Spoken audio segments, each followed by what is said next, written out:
I love the London accent. I always wanted to speak the British English, so I tried listening to the BBC or songs of British singers or watching movies with British characters. However, I thought the best way to pick up the tones and the emphasis of the British speakers is to immerse myself in the British culture. That means surround myself with individuals that speak, live, walk, and talk British English. So I decided to go and live and work in the UK.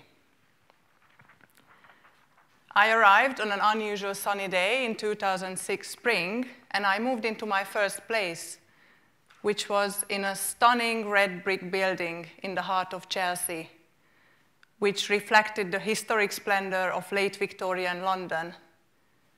That building must be filled with people that speak the sexy London accent, I thought. Part of the building was reserved for the staff of the hotel I used to work for, and there was another 4 flats on the corridor. I was hungry to meet the first person to start building up my accent. I heard some music playing from next door, so I decided to go and introduce myself to my new neighbor. I knocked on the door, a lovely guy opened the door, and I said, "Oh, hi, my name's Judit, I just moved into this building, and I'm gonna be working in this beautiful hotel, and I just came to introduce myself, nice to meet you."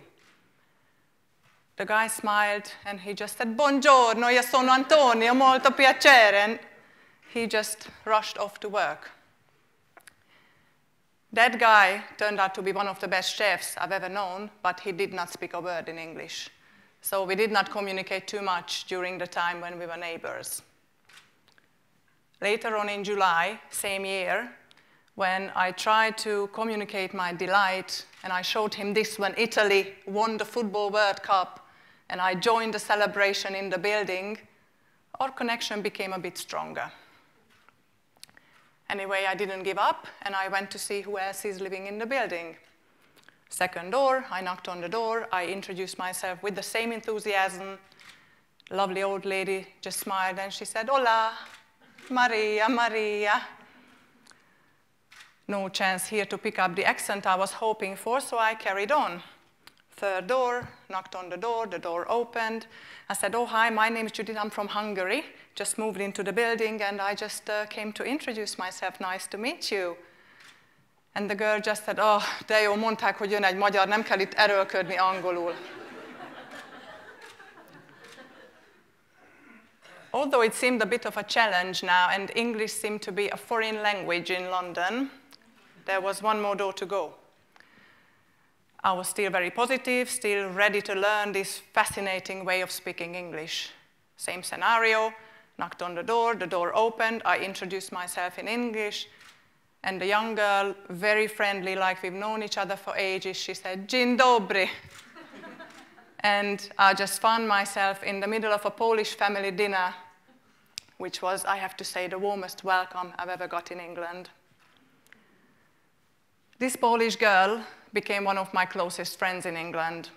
We shared some very memorable moments, some sad moments when, for example, the family's dog died back in Poland, and the Polish grandmother showed me all of his pictures through the Skype camera, as they felt like I was already part of the family, being the granddaughter's new friend in London.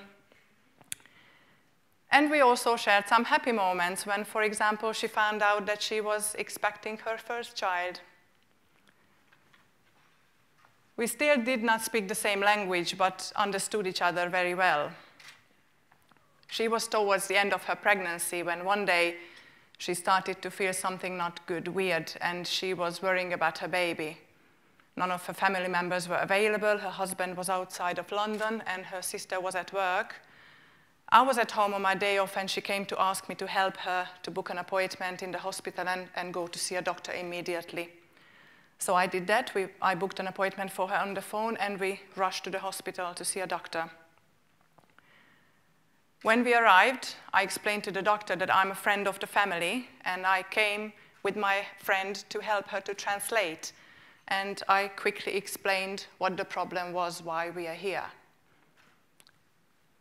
I forgot to share a very important information with the doctor, that me and my friend, we don't speak the same language either, but we can clearly communicate if needed.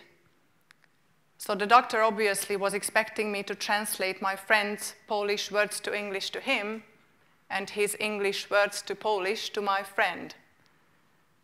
He said, "Thank you very much for coming with your friend and help her to translate. So can you please ask her if she can feel the baby moving?" Of course, I said, I can translate that. So I just turned to my friend and I asked her in front of the doctor, "Can you feel the baby moving?" The doctor laughed, and we can also laugh now as the story's got a happy end, and the baby was fine, and I was also lucky enough to be there later on when she was born. I love London. London taught me a lot of things, but most important, friendship has no boundaries. No matter what accent or what language you speak, and no matter how the spoken word is an important form of communication, the art of expressing myself without words, which I also learned in London, became an invaluable skill. And did I pick up the accent that I found so sexy? When I was at the airport, waiting for my plane to come back home, I tried to sum up, and I realized that I probably don't speak and walk and talk like a British, but I do speak conversational Polish. I understand Portuguese and Lithuanian, and I also managed to pick up a very noticeable Slovakian accent when I speak Hungarian.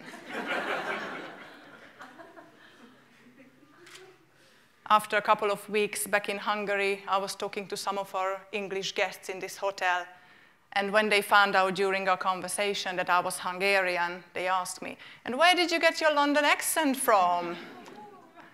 I love London.